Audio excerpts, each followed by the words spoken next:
151. How's the challenge going for everybody? What's the rush?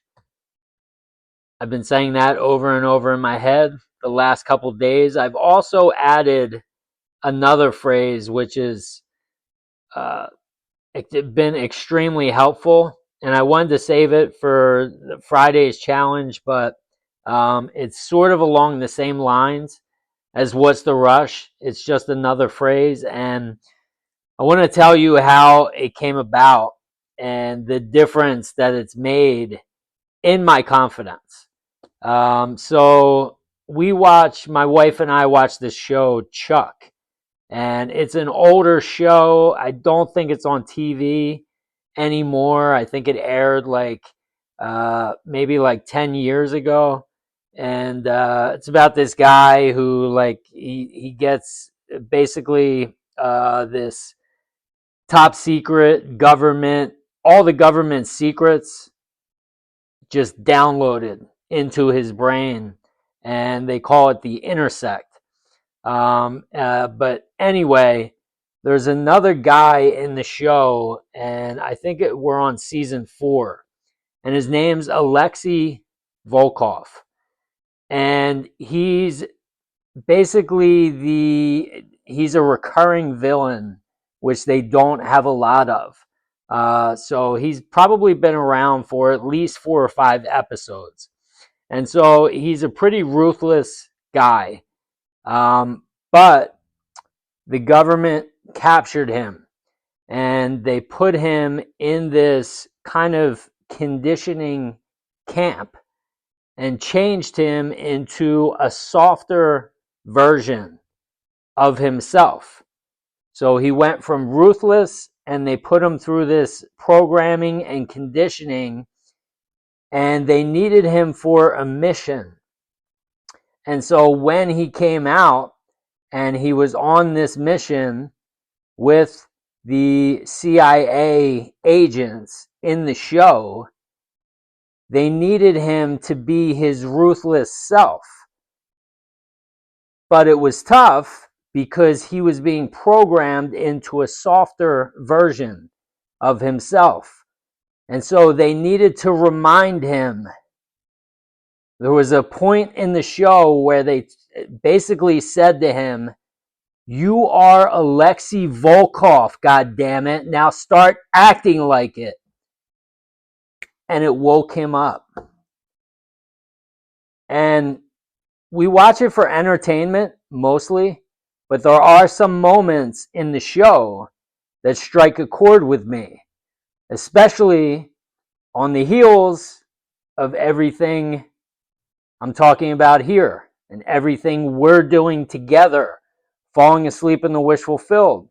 Whether you're watching TV, whether you're outside on your porch looking at the sky, everything is happening for you.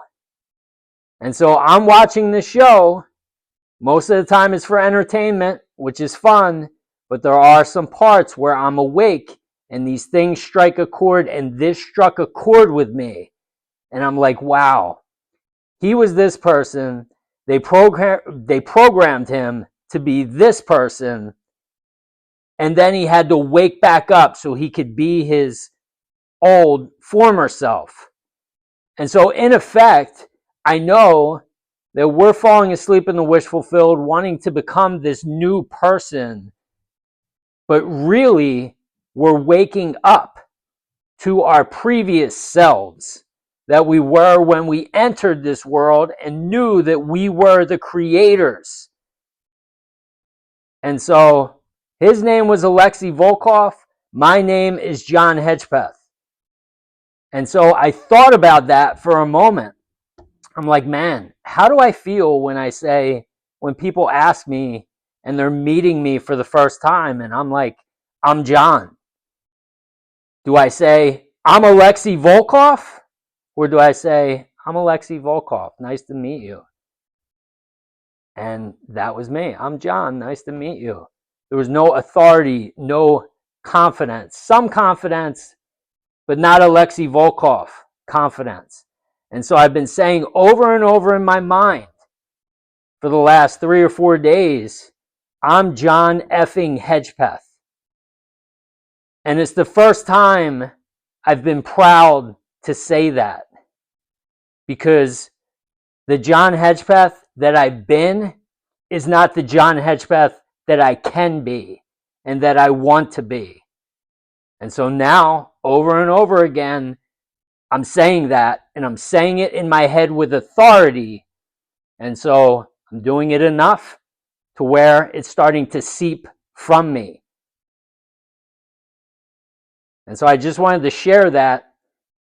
You're obviously not John Hedgepeth. Maybe you are. I have an uncle and a cousin.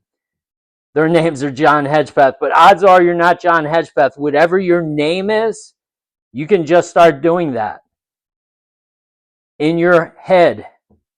And I actually thought about it today. I didn't do it yet, but I want to start saying it in the mirror and looking myself in the eyes when I say it and see what kind of effect that has as well.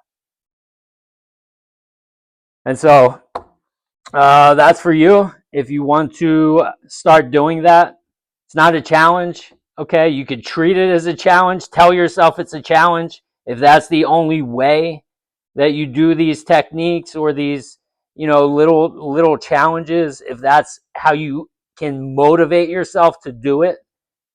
But it's made a huge difference for me over the last couple of days. And as I say all the time, we're all one. So if something's working for me, I'm not going to be the only one. It's got to work for somebody else out there. Okay? If you believe it's going to work for you, it will work for you. All right? Lion's Den. 5 people checked in. Brent, Kate, Shadow Flare, Nora, and Thankful. All falling asleep in the wish fulfilled, all staying consistent, all changing their lives. It's really simple. If you want to change your life, start falling asleep in the wish fulfilled. Everybody in the Lion's Den has drastically changed their lives for the better. And they haven't hit the ceiling yet. Every day is getting better. My life continues to get better every single day. I made a video from Cherry Crest Farms the other day. My favorite place on earth. But over the last 4 or 5 years that we've went up every single year, it wasn't as great as it was this year, because guess what? I wasn't worried about money. I wasn't counting the food that we were buying. I wasn't keeping track of the cost of the tickets and everything else. I was just like, they're enjoying it. And so, falling asleep in the wish fulfilled has transformed that once good experience into an absolutely great experience, which is what we had on Saturday. All right, so that's going to be it for tonight. Day 151 in the books. I'll see you tomorrow for day 152. Thank you for watching. I love you all, and I'll see you tomorrow. Have a great night.